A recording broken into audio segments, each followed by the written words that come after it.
welcome to today's episode of Conversations with Karen and Kat. I'm Karen Scott Green. And I'm Kat Hardrick. And we are here today with several persons from Gwinnett County that are movers and shakers and educators that are involved with our children. And this episode today is our back to school episode, what every parent in Gwinnett County should know. And we are joined this afternoon by Karen Watkins, a District 1 commissioner, a District 1 school board member. We also have James Rayford with us, and James Rayford is the Director of Academic Support, and he leads the district's community-based mentoring program. We also have Marlyn Tillman. She's our resident troublemaker with Gwinnett Stopp. Yes. She has been in the paint for several years, working on stopping the school to prison pipeline. We have Dr. Peryenthia Gore, my soror, shameless plug, sorry. And Dr. Gore currently serves as the community school coordinator in the Shiloh Cluster, where my students attend. And also we have Carla Jordan, who's an engagement specialist and an educator. So thank you all for joining us. This episode is really dear to our heart. This was Kat's idea, and I signed on and said absolutely yes. So let's start off with Karen Watkins about what can we look for in this 23-24 school year. Are we going to see any changes? What can parents expect this year? So we have quite a few things that we have budgeted for and that are going to help our children through this school year. So one of which is the Play to Learn program that is for our very, very young children from birth to age 5.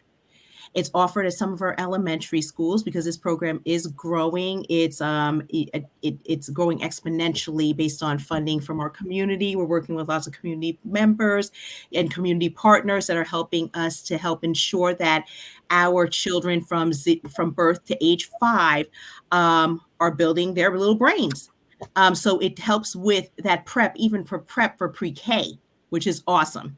So it's a great way for our kids, our very young students, to get ready for school. Okay. So that's something, please look forward to that as our program grows exponentially here. But a lot of our schools, 80 plus schools, are now participating in this. And it's just a great way to start getting our young folks ready for school. Okay. And that was called Play to Learn? It's called Play to Learn. Play to Learn. Okay. Yep. So, and we also have many of our schools are seeking volunteers to donate their time. We are really doing a lot of parent outreach. So if you have a school, middle school, elementary school, all of those, if you are interested, please, all hands on deck. It does take a community. Please reach out to your schools. If you have that extra time, please help volunteer. I know Bay Creek's looking for it. I know Starland's always looking for it, I know Rosebud, all those folks, Grace Snell, I'm sure they're looking for volunteers, parent volunteers, whether it's being on the PTA, whether it's being on, something. Even if you're not at the school, it's always nice to have even community members come, want to volunteer and help. If you have the opportunity to support our kids, our staff, whomever, that's a great way to do it. Volunteer at your schools, your local schools. Are there any policies or anything that's changed with any policies that will affect the parents that they need to know about and affect our teachers that's coming down the pipe for this school year? Yes. So one thing we did, so this is something we budgeted for. I wanted to share this as well. So Gwinnett County Public Schools, we are giving out $300 gift cards to help with school supplies, some things that our teachers used to. Yes. So that's something that never happened before. Our teachers just have to come out of pocket for it. Okay. So we are able to, there's $300 for public for our teachers, and I think our principals are handing them out so that they could buy school supplies. So not everything has to totally come out of their pocket. Awesome. That's a blessing. That is a blessing. And the same thing with the building babies' brains and the play to learn. That is something that, we have encouraged through our policies and, trying to make things more equitable for our students, and also trying to promote early childhood learning. So, we are a K through 12 organization, not pre-K, right? So this is something that's well above and beyond, something that's not funded by our state, something that is not funded locally. We try to find funds so that we can make these things happen, our pre-K programs, and you can watch this through all of our work sessions and, see what's going on over there. But, our pre-K programs, the play, down, mind you, building babies' brains, that with the play to learn, that's 0 to 5 years old. Okay, that's even before we get into pre-K, helping to get into pre-K. So we're trying to prepare them for pre-K so that pre-K could be prepared for kindergarten. Right. So this is, these are some big things that are actually happening. And then also, we did get a little bit less from our budget because we had a robust budget last year. We're at $3 billion now. I think we were at 3.8 last year. Wow. So it just changed a little bit. Yes, it is a lot of money, but you got to think about the head count, right? So we continuously grow almost exponentially. And the way we are currently funded and how that money is going is something to really think about. Our general fund is funded by our state, okay? And it could only be used for specific things. So it can't be used for pre-K. It's used for K to 12, okay? And putting resources to that. Very specific things. I think that's where I think we have maybe a gap in understanding of how money is used. So if you can reach out to our system, if you want additional details on how we use this money, how we budget money, and how it is, being allocated, that budget allocation. Because remember, if things, even when you are receiving a grant, they identify a specific use for that grant. You can't just say, I want to do this and move it from there and do this and blah, blah, blah, blah, blah. So these are things we have to keep in mind. And these are things I think, if you have any questions behind any of the details, please reach out to our school system. Walt Martin is the head of, even with the finance and the business component, his team manages the budget. His team works on those things. They're happy to answer any questions relating to it. If you really want to know why sometimes it is the funding source that could be a hindrance. So this is where I think it's important for us to understand so that we will be able to move forward together and figure out how we can, if we need additional monies, where can we get it? Sometimes it's a donation. Sometimes it's, sometimes it's a grant. Sometimes it'll be this. But remember, those are one-time things and you hope will stay steady. But sometimes those things aren't that steady. Not even, I can't even say like even our general fund would stay steady like that. Because it depends on the taxpayer and who's paying taxes and everything, and then whatever revenue our state is receiving. So these are the parents. Oh, I'm sorry. Go ahead. No, I'm going to cut you off, but are the parents able to sit down? And I won't keep you because we're going to go to the next one, but let people know, are the parents able to sit down with someone to get a better, clear understanding? Because like that budget being so big, a lot of us really don't understand it. So we need it to be broken down in bite sizes so we can really understand what's going on. So how can parents get with you guys, and is that offered to them that they can sit down and somebody can explain that to them beyond the school board? Yes, absolutely. You just have to reach out to the right office. That's Walt Martin's office. And what office? How you reach out? What's the phone Walt number? Martin, he's with the finance business and, although with everything operations. You just have to reach out to his office and ask about it. But this is the thing, what I want everyone to get, because it is something, unless you have a background in it, it is difficult to understand. It is. It's very difficult to understand. And the detailed budget, which we offered for the first time ever, the detailed budget, thousands of pages of it, okay, is online. And it's, that's even very difficult to understand, because you have to understand it's so deep that you have to understand the funding resource that you're getting it from. What is that funding resource supposed to allow things to be paid through that? because they have to be very, I mean, even Title I funds, it has to be, they look at exactly how you spend that money. It has to stay within the criteria of that. Yeah. Whether it's used for what we think, that, I guess the question is, are you using, it's clear we're using it properly, because we do go through, we have to report it out, right? But sometimes our folks, depending on the school, may not like it being used for X, Y, and Z. But that's something you could even talk to about your principal. But it's not saying that we aren't using it properly. It just may not be to the liking. But every single school is different. Every single school is different. And I also want to say that as part of Gwinnett Stopp, the Parent Leadership Institute, the last iteration that we had, we did a deep dive into the budget. And I must say, I have 3 degrees and had a difficult time finding things, understanding where things were in this budget. And so it was challenging, even for someone with a little bit of education, to try to understand.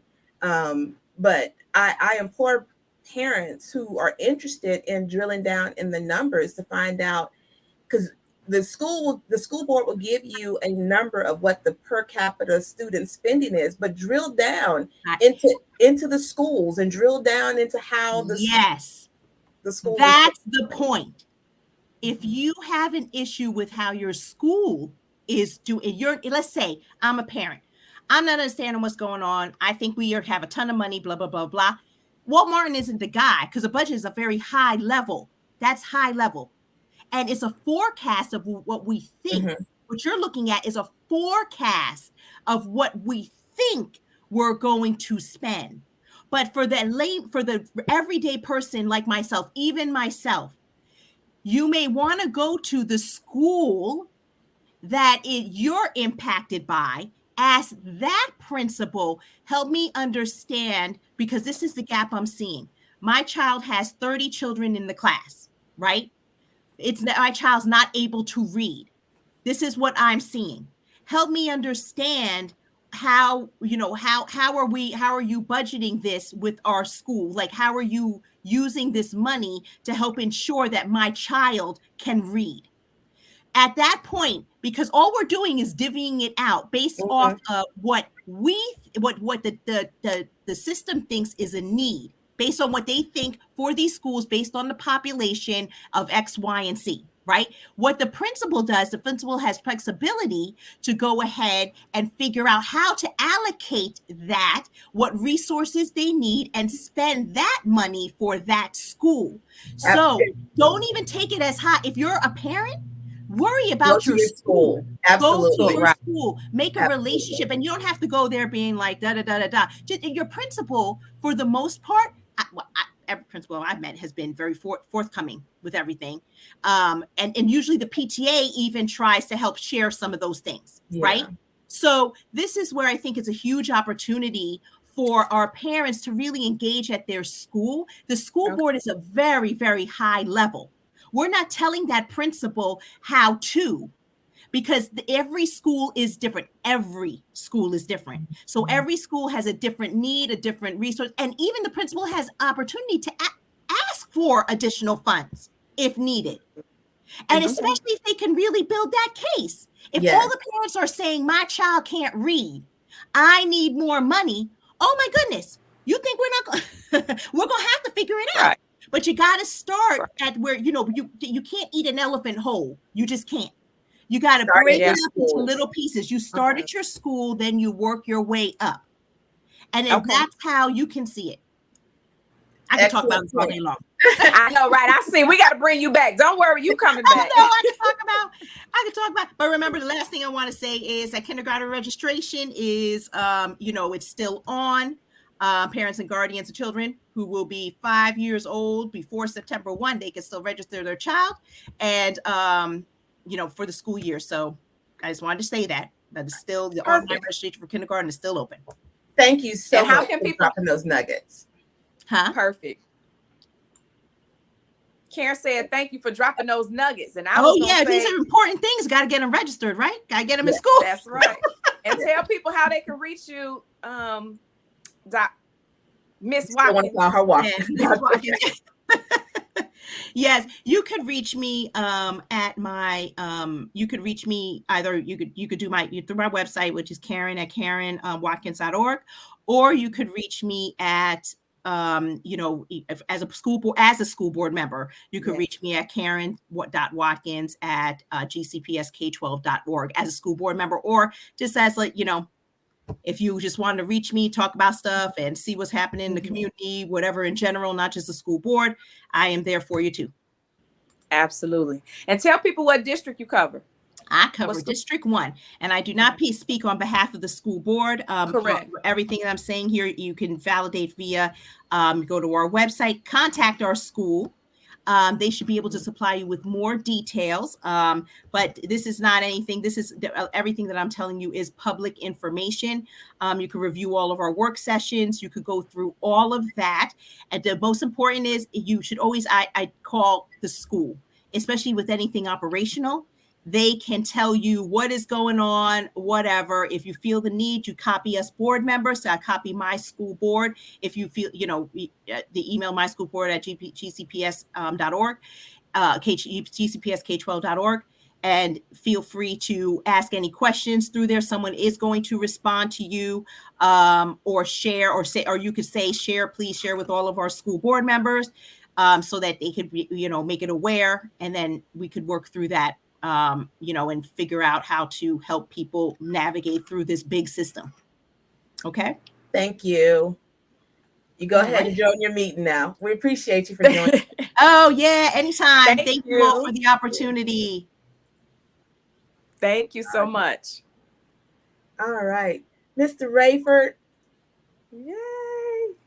How you doing, Mr. Rayford? Off mute. Yes. Okay. Good evening again. I am doing well. Thank you again for giving me this opportunity. Again, my name is James Rayford. I lead the district's community-based mentoring program. So since if the target audience is parents, I'm going to just talk a little bit about our mentoring program and how they can help support that. Obviously, we know that parents may want to recommend that their son or daughter have a mentoring program, but let me just give you a high-level overview of how parents can get involved with our mentoring program and what is mentoring. So in Gwinnett County, we launched our district community-based mentoring program back in 2009. It's transitioned, and we're back to relaunch it this year. And what we provide all of our mentors who are community-based or a school-based staff. They all undergo training. They receive the background checks. We provide those information to those individuals. And then we work with the local schools. So as a parent, if I'm a parent and I would like for my child to have son or daughter to have a mentor, I would reach out to my child's school counselor or their teacher to let them know. And we can visit our website when we get that up and running. But in the meantime, we can have all of these kids being recommended, but you also got to have mentors. So how do we mentor in Gwinnett County Public Schools through our district mentoring program? We provide individual mentoring, which is your one-to-one mentoring, where there's a commitment from a volunteer as well as the student and the parent. The second way is we do small group mentoring and then large group mentoring. So if I'm a parent of things that you can do and how your child is going to benefit, we tell all of our mentors that we want our students to know that our program, we got your back, that there's an adult in the building, or there's an adult in your life that can support you, that wants to guide you, to help you navigate this thing called life. And so we look at those things. So we want parents to say, well, if I want my child to have a mentor, and the school may say, well, there's a wait list, well, then guess what we're going to need our parents to do? We're going to need our parents to share this information with those in the network.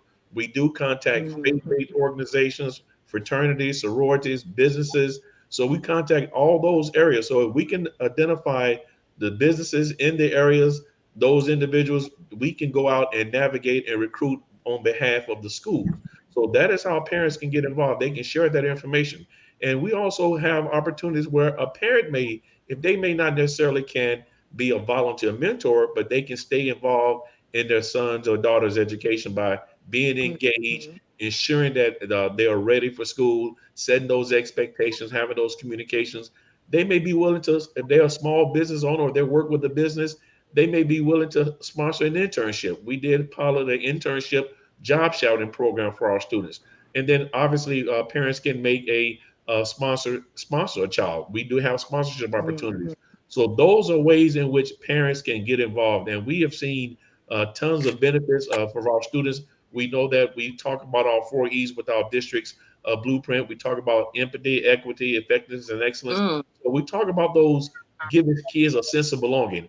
And I can mm, say that when our community-based mentoring program, when we have an event that takes place outside of school, you'll be surprised when those kids come together from different schools and they realize that, wow, I'm not the only kid in this program, or there are some other mhm, kids from other schools that come together. And it really gives them a sense of getting to know other kids, thinking differently. So it really just really comes together. And the beauty of it is when we have those events, ladies and gentlemen, you can't tell which school, which kid comes from where. They Mm. just come in and they just okay. network, they just combine, and our mentors and our parents really get involved. So those are some things in which how parents can get involved with the community-based mentoring program.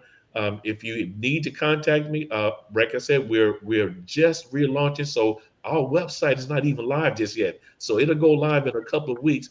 But so you have my email address. You can always call the district office at 678-301-6000 and just say, I want to speak to someone in the office of community-based mentoring. And we can get that parent, we can get that business, we can get those individuals connected. So, Mr. I, Rayford, how does a parent sponsor a child? What does that entail? Great question. We would, if a parent wish to sponsor a child, we have on our website a donation page where they can sponsor a child. They can make a donation to support all of our events. One of the things which we do is we take students on field trips. We have these workshops. We bring in speakers. We do a summer camp. And as you heard Ms. Watkins alluded to, our budget does not allow for us to cover all those things. So that's why we do fundraising. Like, for instance, they can sponsor through our annual golf tournament. They can be a whole sign sponsor. So those are what I mean by they can get involved with sponsorship. Okay. All right.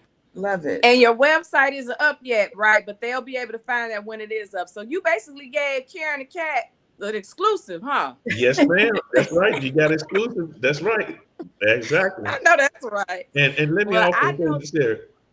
I'm sorry. Go Go ahead. ahead, brother. Go I ahead, will brother. also say I want to thank you, Ms. Hardrick, because she is actually one of our volunteer mentors. She came through doing the transition piece, so she is ready to go. So you can rest assured we're going to get you plugged in now that we have our full office, so we can provide that support to our community mentors. So we're excited.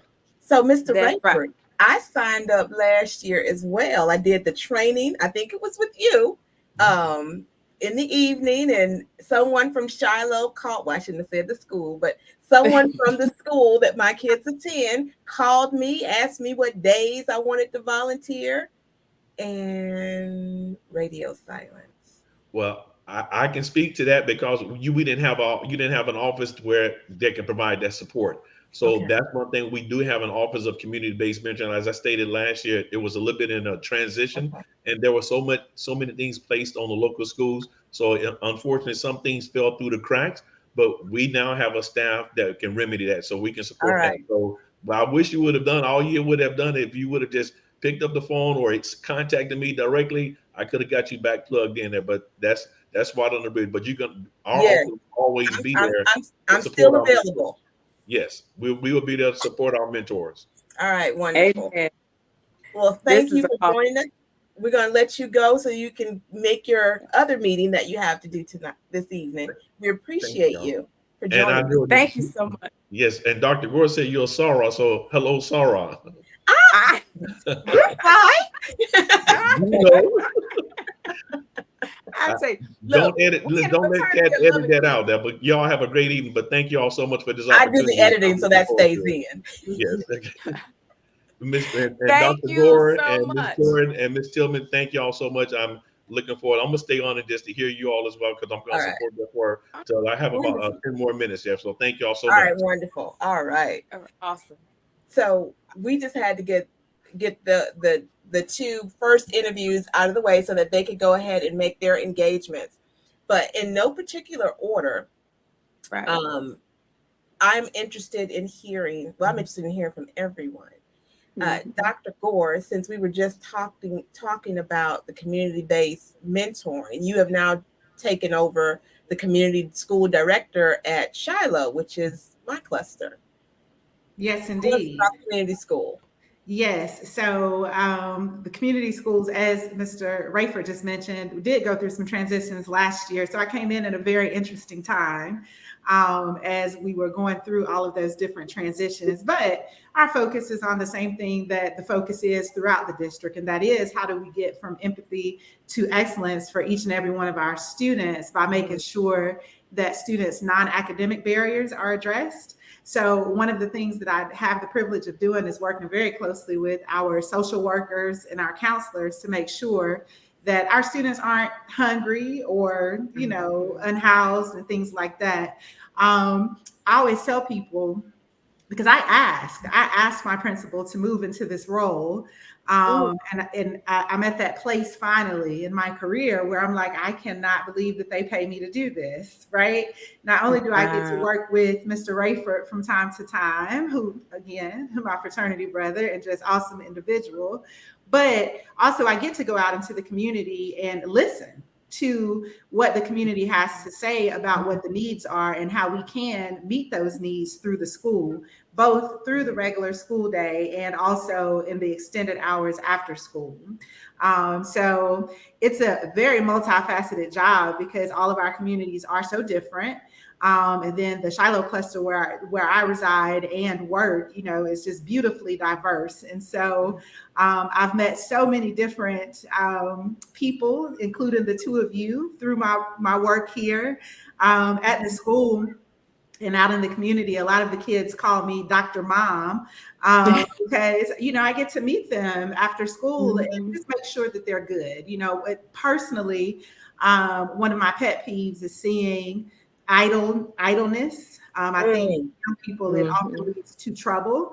And so as the community school coordinator, I'm always looking for ways to strategically engage our students and their families during those after school hours, but also supporting what's going on during the school day by, making sure that we're just knocking it out of the box as much as we can in our cluster. This is the first time where I have concerned myself as an educator with more than one school. And so I get to think a lot about not just the high school where my office is housed, but also the middle school in our cluster and the 5 elementary schools. Oh, okay. And it's a joy to speak with those principals and learn what their needs are and how I can help with the logistics of getting them what they need to support their students and their families. I also work very closely with our parent outreach liaison. And again, and just making sure that students and families have what they need as it comes to those non-academic barriers that sometimes have an impact on how students are performing during the school day. So go ahead. What are some services that are offered through the community school? Get out my head. So the broad answer is any and everything that you want. At the start of this school year, the theme for our cluster this school year is bridge builders. And we had to define for our faculties and staffs what that means to us personally. And for me, that definition is listening, number one, and then 2, connecting people to resources, and then resources to people. And so right now, we are reviewing all of our services and programs that are provided because we want to make sure that it's something that you all actually want in the school community. So we focus most of our programs in my cluster right now on extending and enriching the school day. So when students need specific tutoring or academic supports in particular subjects, we've had some financial literacy services that we've provided to the families. So on the 31st in our school cluster anyway, is when our schools are going to do our open houses. And so I have a survey that I'm going to hand out to all of the parents just to ask them, what is it that you would like to see happen? SAT prep. SAT prep, that is on my list. So I had some students last year, they graduated this year, some of our IB students, and they gave me 3 sticky notes full of things that need to happen this school year that happened organically throughout the school year, but not strategically. And so they let me know. And you know how I am, Karen and Kat, when a student tells me that this is important, I am going to follow up on that. So also working on getting a driver's education program in our cluster. And so really, one of my big goals for this school year is just to continue to advance the community education piece. And what I mean by that is informing our public of what it is that community schools actually can do. Okay. Because that was part of the reason that I asked for it too, to come into this role, because I realized we may not be leveraging this as much as we possibly can to really see our students and families thrive in the way that we know that they can and the way that they should. And so it's a work in progress, of course, but we also have some partnerships with the local government and health services offices. We just hosted a vaccination clinic at the school. I believe in, let's bring it all right here and just do it when it's convenient, when and where it's convenient for the families. And it was amazing. We hosted it from 2 to 7 last week. And I was very deliberate in reaching out to families who I knew actually needed that, like their students needed it. So not just that broad invitation to the community, but also one that was, pinpointed, like, hey, I noticed that your students' vaccination is about to expire. So just come on to the school. And I have to tell you, there was a stream of people all day from 2 to 7 to the point where they ran out of vaccinations and had to go re-up. So I was very, very happy to provide that for the families within our cluster. It's awesome. I know when I've seen one of my kids had to take some summer classes at Parkview before. And when I picked up a copy of like the classes that they offer in their community schools, it was almost like a community college. Correct. The stuff that they were offering. And I think at the time, South Gwinnett may have been offering driver's ed. Mm-hmm. And that was really about it. And Shiloh, I don't even remember what Shiloh was offering at the time, but it was very limited. So I'm excited to hear that you're taking over, because I know that means there's going to be some dynamic programming coming through our community schools. That is always the hope. And again, always for the purpose of enriching the lives of our students and our families, because I just don't know how they can thrive to their fullest potential if we're not being strategic in that way. So it's such I'm telling you, y'all, like, they pay me to do it. I would do it for free if I were a wealthy woman. But that's when you found your sweet spot, when you got something that you'll do it even if you don't get paid. So that means you're doing a great job at it, because if they calling you Dr. Mom, honey, you. Yes. One of the other things that I kind of work on in my role as community school cluster, community school coordinator,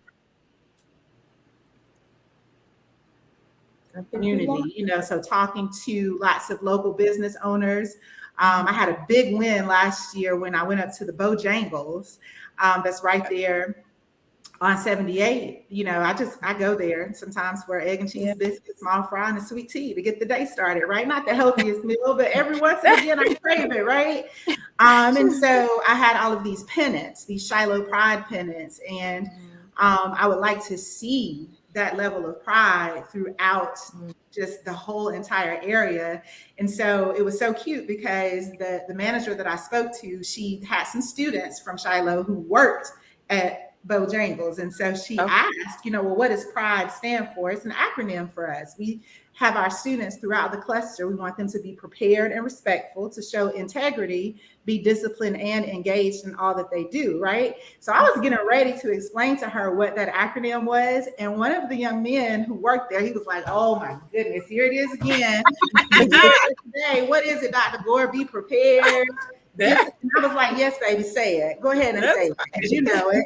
And so they did allow us to post some of those pennants up throughout the establishment, and it was it was a thing of beauty. Now, what I learned, because I am still learning, right, was that I didn't follow the proper protocols to make that. I wasn't speaking to the correct manager, so they did come down before those 6 to 8 weeks that they were up. Like, sometimes you just have to take action and ask for forgiveness later. 100%. I had so many more egg and cheese biscuits than I typically would have, just because I wanted to go see that. And then I ended up having students come to me and ask, can I have a pennant? Can I put it in my car? And again, those are little things, but they are important because they show the pride and the care that we have for our community and what we're doing as a school.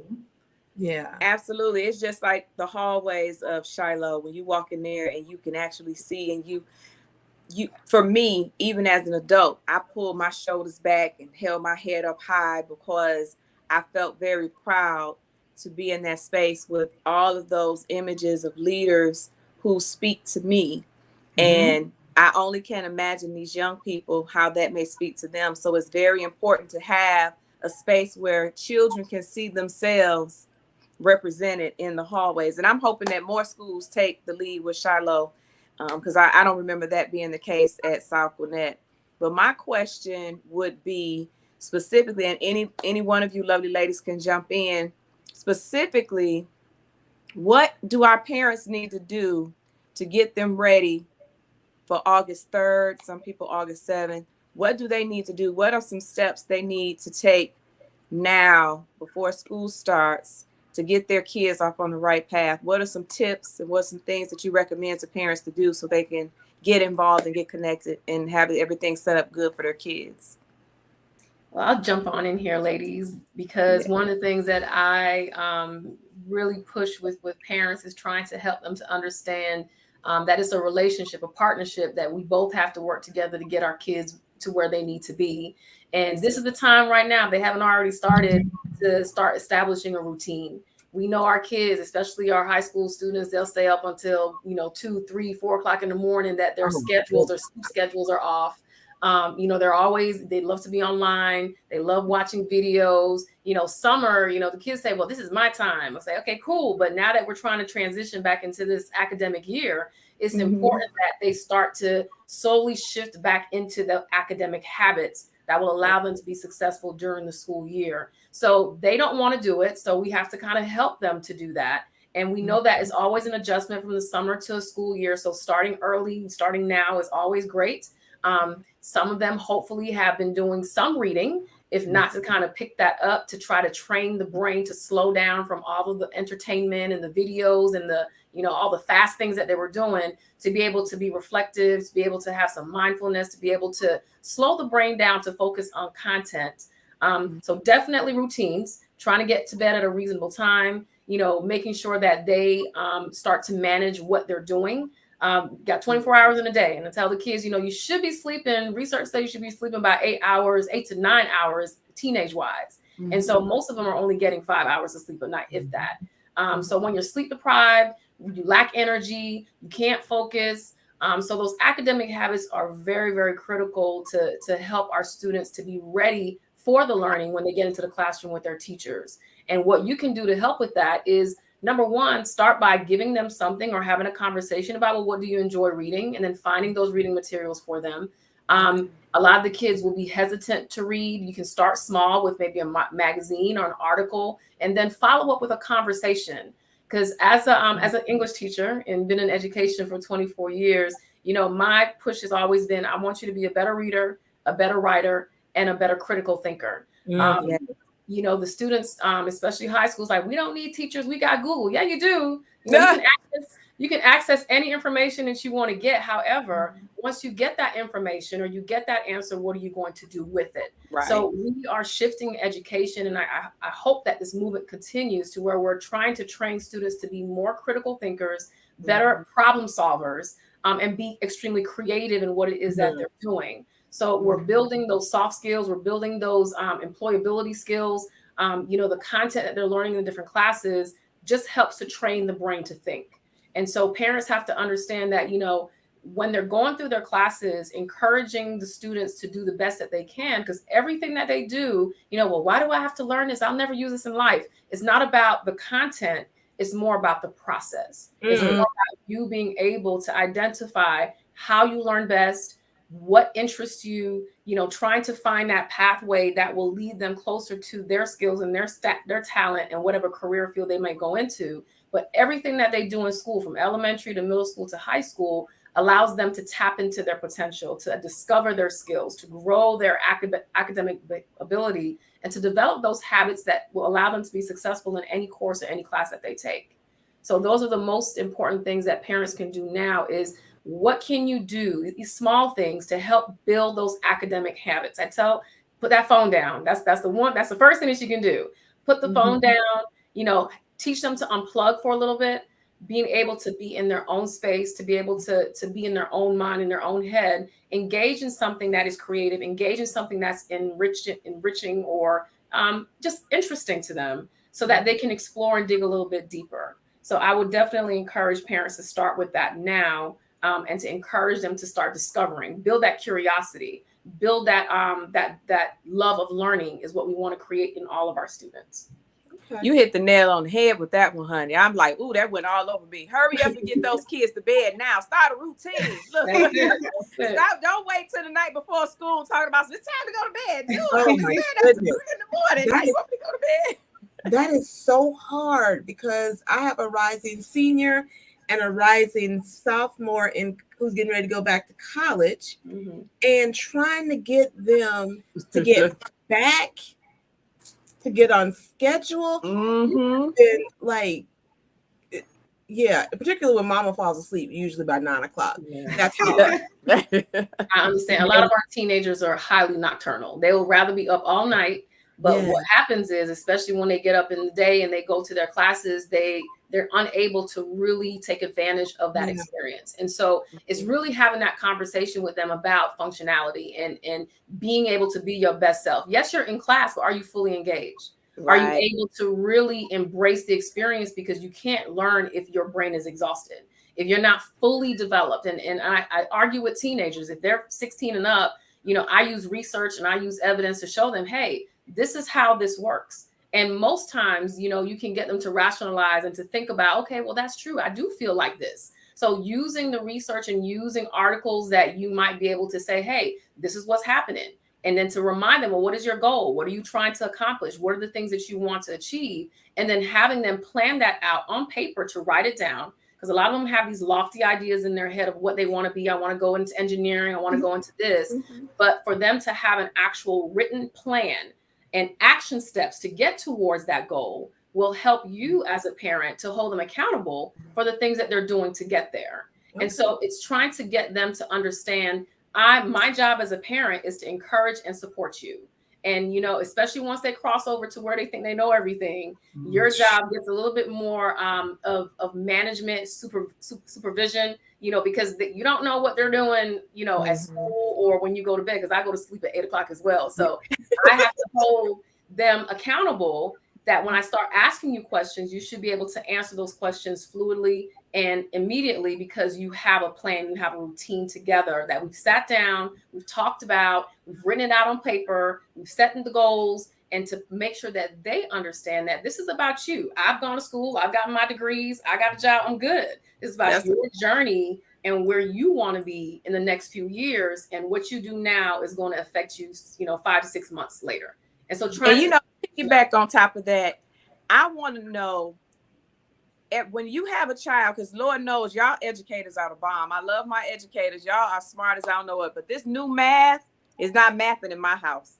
I don't know what's going on. But so how can we, as parents, when we our children are bringing home things to us that are over our head and how to grasp, how can we support them? Because sometimes it's embarrassing to say, child, I don't know what this baby doing. I can't do this. Yeah. So how can we get our parents involved? Because we need to support them too, so they can be better support systems for their children. Did you know that schools have resources for parents?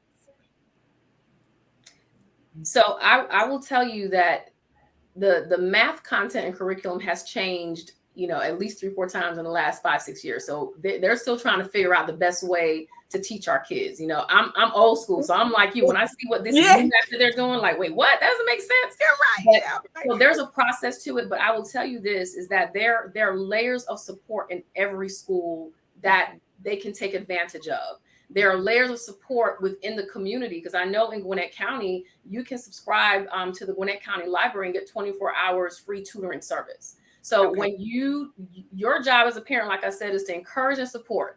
and to find the resources to help your child to be successful. And so your best advocate is to have a conversation with their teacher first, because most teachers are going to offer tutoring after school. Most schools are going to offer some type of tutoring program on campus. And you can also take advantage of the 24-hour, live, because, COVID taught us that we can do things virtually. And it's convenient. You don't have to drive them anywhere. It's just complete access. So being able to get access to those tools to where you can sit there and make sure that they do it, but you have somebody there who can help to explain it and walk them through that process so that they can become more confident in what they're doing. Perfect. If I can add to that, I know that Gwinnett County also offers AKS at home for parents. And it does help to kind of break down some of the more complex content areas that our students, are learning. And so it's accessible through the Gwinnett County main webpage. You can just search for AKS at home. It's broken down by grade level and then content area.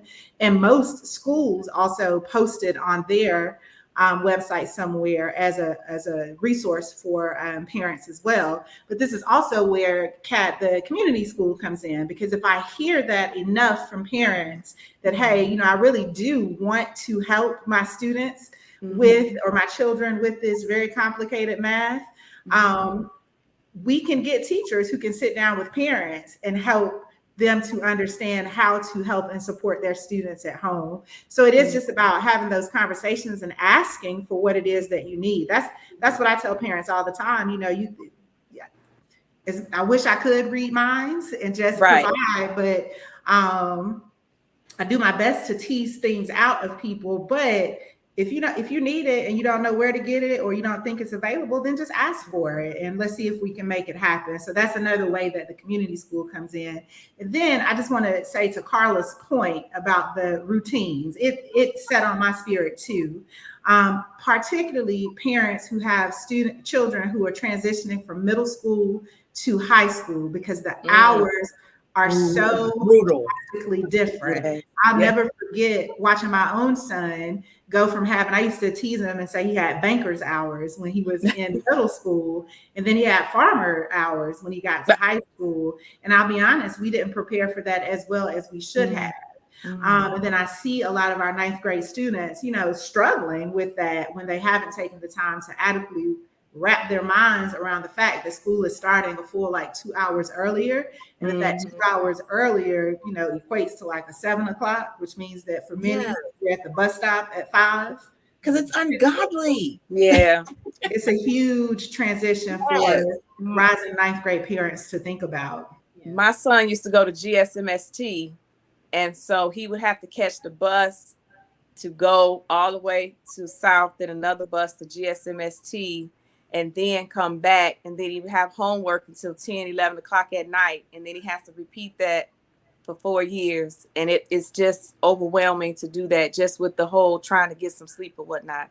But I did want to ask you too, with these services, do we have anything for parents who are bilingual? Their English may not be their first language, but the youngsters are the ones that are the translators. Do we have any support for our family and friends in that arena? Yes, so I know Gwinnett Tech partners with many of the schools who express a need for that, and they will actually come out to the site, to the school site. Again, let's provide it right here in the backyard for our parents. And so that is another community school service that can be provided as the need is there. Last school year, when I had parents, students who would ask me on behalf of their parents if there were those types of services, I would direct them to some of our local churches where I knew they were providing that for free to members in the community. But there are definitely ways. So again, it's just about asking. And I always tell people the community school coordinator is a good person to reach out to, because we have to be aware of so many different lanes that the school is operating in. And it does help to kind of carry that load that the principal has, so that he or she is not having to address everything. So again, ask and you shall receive. And let me add that, Dr. Gore, as well, that one of the things that I know, because I work closely with our PTSO, is advocacy is important. And we know that, South and Shiloh share similar challenges. But when we talk about trying to find the resources and the programs to uplift our community and our parents and our students, the asking piece, what she's talking about, is very important, because when you have numbers are important. When people come in numbers and everybody's asking for the same thing, it has to be addressed. And so when they come together and they have conversations and they recognize that they're struggling with similar things, or they hear stories about different circumstances that are occurring, that's when the conversation has to happen. So when you sit down and have that conversation, you identify those areas that are difficult or challenging or impacting the school. This is now when the community and the parents have to come in and ask the administrative team, or to have a conversation with someone who can support them in going through the proper channels, or working with or finding those individuals that can make those things happen. So I do know that driver's ed was something that was started in South Gwinnett about 2 years ago. It's grown, and the classes are more full because there was a need. Somebody asked and they did their homework and they were able to implement it. I know our Hispanic population is definitely growing in Gwinnett County, so they too need advocates, and there are nonprofits and programs that partner with the school. But again, it's being able to have advocacy to come into the schools and say, hey, this is a need, what can we do? And it really just takes the catalyst and the conversation of one or two people to ask a question, because the money is there, the resources are there, the space is available, right? So, high schools are open all day, all night, most of the times, right? So, it's just trying to make sure that we find those organizations, or we partner with those people who can make it happen for the benefit of our parents and our students. So you've mentioned three things, and I have to bring in Marlyn on this. You've mentioned parents, you've mentioned advocacy, and you've mentioned money that the school has. So I have to bring in Marlyn Tillman, because these are some of her favorite subjects. I'm getting ready to say, ding, ding, ding, ding, ding. I heard the advocacy word. And the bell has rung. Yes. It was on. Tag, you're it. From the organization, from the leader of the organization that teaches parents, that educates parents on their rights, their students' rights, empowers them, and hopefully provides accountability all the way around. Let me just say, I got to go back and do a few corrections. Y'all don't mind if I do a couple of corrections? Go ahead. That's what we here for. That's not you. We trying to educate. That 1,000-page budget is not online. Not for this year. It was online. It's online for last year. I have been repeatedly doing open records requests to get this year's online. They keep putting me off. They're not fulfilling it. I'm getting ready to get somebody else involved who has letters behind their name. So we'll leave that there. That's the advocacy part, right? And that's the correction I want to do, because I'm kind of very frustrated with that. I shouldn't have to request it. Last year's is online because, again, I requested it. Okay, so that's the effects of advocacy, pushing for things and watching them happen. And so for parents and getting the school year started, I'm going to say be proactive, right?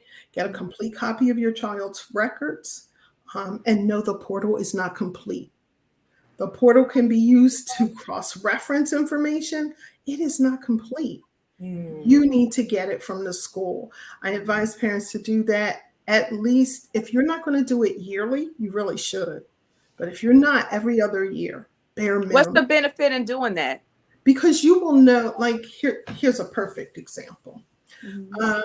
I found out that my student was being late to class and nobody was telling me. Oh. Yeah. And was being late a few times. Nobody told me. You can also find out if there were evaluations, questions raised, because you're getting complete files. You're getting the confidential records. You're getting what goes in the portal. Not everything is even set up to be in the portal. You need to have the full background shot of your child at school. Okay.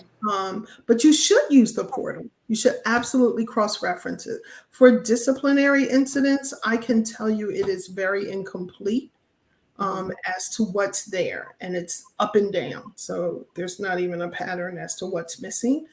So you really do need to get it from the school. Okay. Anticipate any issues and address them immediately. Do not let things fester. And when you're addressing them, address people respectfully. You want to be addressed respectfully. Address people respectfully. That's important. Don't come up to the school acting a fool. Please don't. Right. Well, there's a way to act a fool. With the pen, though. With the pen. Right, there's a way to act a fool. But it's don't be acting a fool that can get you banned from like school. Calling people outside of their name. It's not. Yeah, no. It's definitely not. Don't get banned from your kid's school. I should say that. Well, no, I'm going to say there are parents who get banned for disagreeing with the school if they really won't give in and the school is pushing, they've gotten banned. So that's another story. We can talk about advocacy and the laws that need to change around banning parents from school. But anywho, at the first opportunity you get, take the time to introduce yourself to your child's teacher. And even more so, introduce the teachers to who your child is. Let them know that this is a whole person. Give them a holistic view. They really enjoy this. They don't enjoy that. They smile when this happens. Let them know who your child is, because all they have is the name. And if they take the time, and with 30 kids in the classroom, they don't have a whole lot of time to be looking up everybody in there to see an academic record or a disciplinary record or any of that. Tell them who your child is. Make that connection. Do not also, in that vein, allow teachers to contact you with everything negative when you haven't heard from them about anything that's positive about your child.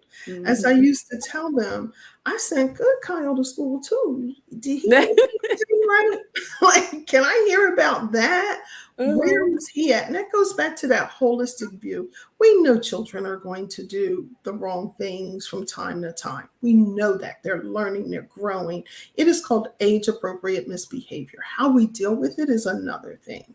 And so for people to not always see them in that negative, we have to take the time to let them know what the positive side of that, and then establish that communication network. Send periodic emails to the teacher asking, how's it going? Right. Check in with your own child.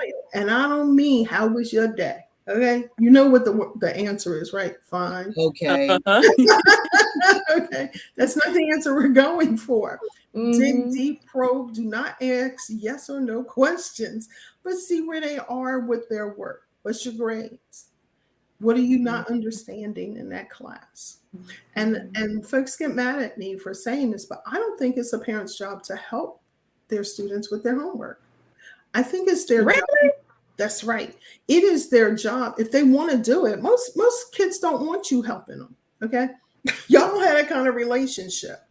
But what the parent's job is in relationship to homework is making sure that it's been completed to the best of their ability, finding out what they really had trouble with, but they couldn't complete, and then communicating that back to the teacher.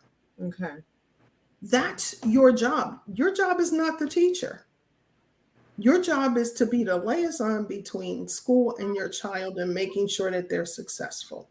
So we need to keep that hat on and that understanding. Now, if your child receives that kind of tutoring instruction from you, well, and a lot of times they won't, you shouldn't be at the table fighting with them about their homework. And if there's something that needs to be retaught, you reach out and let them know. When they're older, you can encourage them to reach out. One of my children was not comfortable in doing the reach out. I used to do the reach out. So you know your child, and to that end, you're the expert on that child.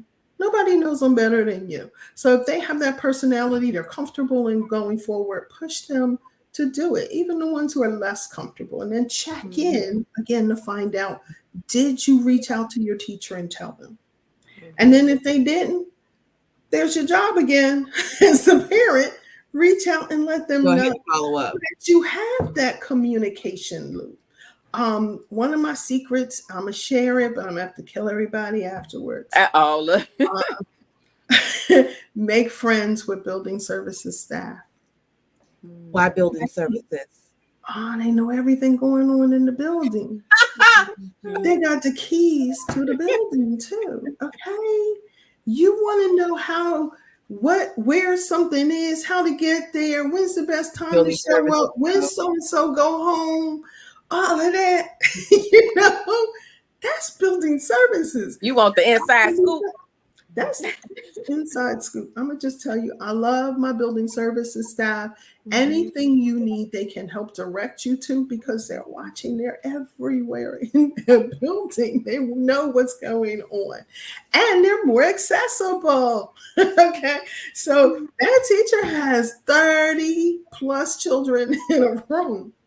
Building services don't have that, but they know. Oh, that's so-and-so's room down there. And I don't know if I've ever seen building services at my kid's high school. I don't know. Look, I mean, I know they're there, but they know me and I know them. And my kids haven't been in school for a long time. When I went back to one of the high schools and the building services manager was there, and he looked and he said, "You're back." Okay. We were buds. Okay. Notice that, okay, you don't take that. Building services. That's right. Gather information into your research, learn the system.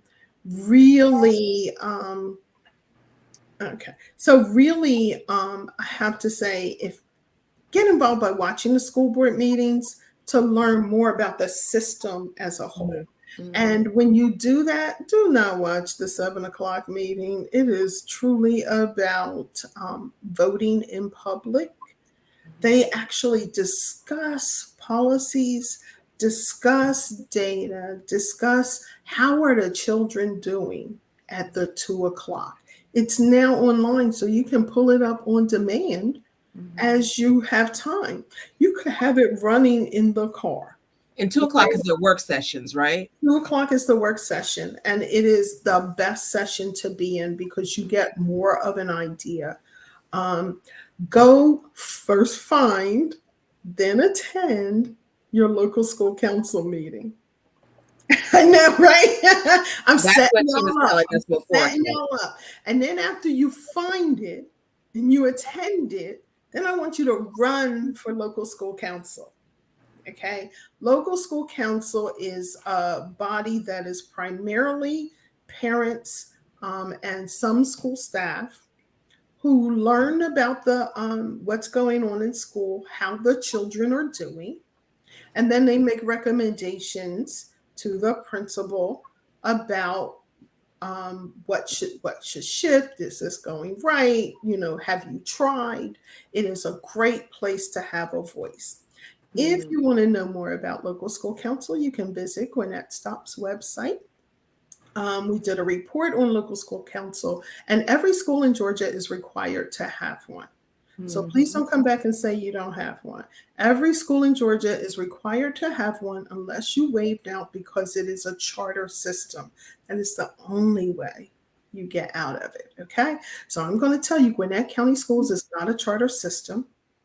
Gwinnett County Schools is required to have a local school council at every school, and I'm challenging everyone to find it and attend it and then run for it. Right. Now, when people wait, I get out my record keeping because I'm on the list of advocating and empowerment. Have a place to keep any physical papers that come home from school so that you can roll through. If it's something about your student that you really want to keep, scan it, take a picture, create a folder in your email to put it in so that you can reference it back. And you know, email servers are backed up religiously. Your phone is not, let's be honest. You are not backing up that phone like you should be. And then I'm going to leave it there. But for budget information, contact Karen. She can definitely walk you through. I want you to speak to. Go ahead. I want you to take a second though and speak to how parents can jump in and what they can learn when they're a part of Gwinnett Stopp. But before you do, I know Dr. Gore, you may be running out of time. Do you want to pop in and say a few words before you have to hop off? Thank you for that. Yes, I do have to run. So one, thank you both again, Karen and Kat, for even hosting such an awesome podcast for parents as we prepare students to go back to school. Everything that I wanted to say has already been said by, my colleagues here on the panel. I just want to reiterate though that the connecting with the teachers is so uber important to establish that two-way communication and to start. The parent can start that off on a positive note and let the kids know it, or let the teachers know that the kids are loved and what the expectations are from home so they can carry over into the classroom. And then just hold on to them tight, whether they're middle or high school. At the end of the day, they are still young people who are developing. So parents just hold on to them and push through, because it pays off in the end. So I'm going to go ahead. I've got people peeking around the corner at me. So I'm going to go ahead and sign off and thank you again. Thank you. Thank you. All right. Good. Oh, yes. Good night. All right, Ms. Tillman, now go ahead. How do parents jump into Gwinnett Stopp, and what will they need to know? Let me get my question out. What will they learn from Gwinnett Stopp? Like I know Karen said they'll have to do the budget, and you did drill down into that. But what's the name of that program that you offer with Gwinnett Stopp for parents?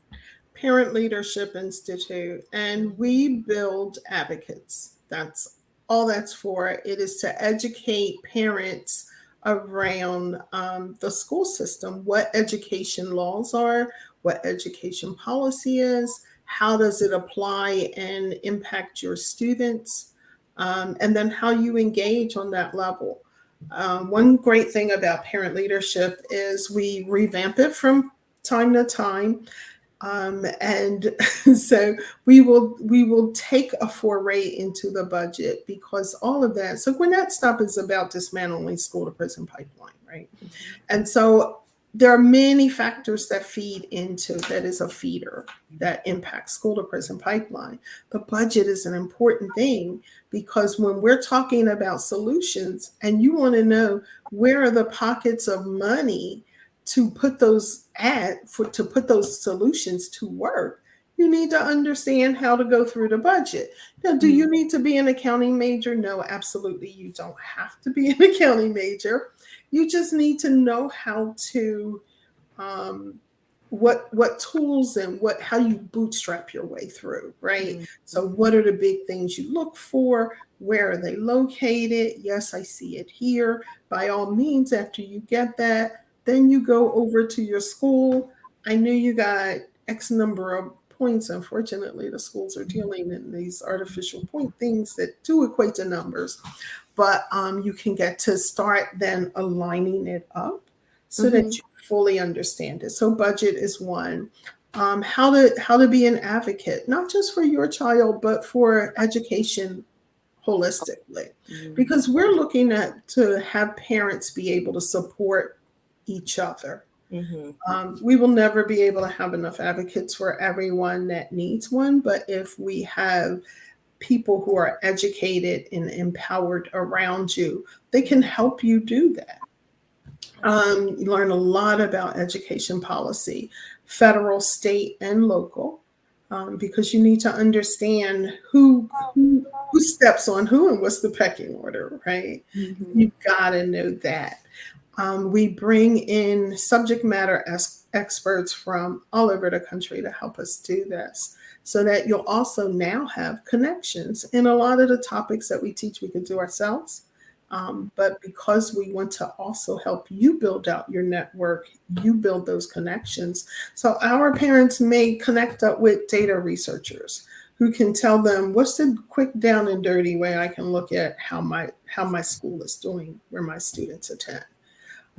They may be able to tell you how you go through a policy and really understand, did I get what I wanted? Is this really helping my child? Is the school required to do this? Is the school system required to do this or not? So there were sessions where we teach you how to read through policy and fully understand it. So it's really about building the network out, making connections, increasing your knowledge. And then when you walk into the school, you're not intimidated. You're bringing that bevy of knowledge with you, and be it academics or discipline. And I argue that you can't talk about one without the other. Be it academics or discipline, we're going to help you understand where that is and how to connect and where to find those policies. All right. With that, thank you for joining us on this episode of Conversations with Karen and Kat, where we are impacting the world one conversation at a time.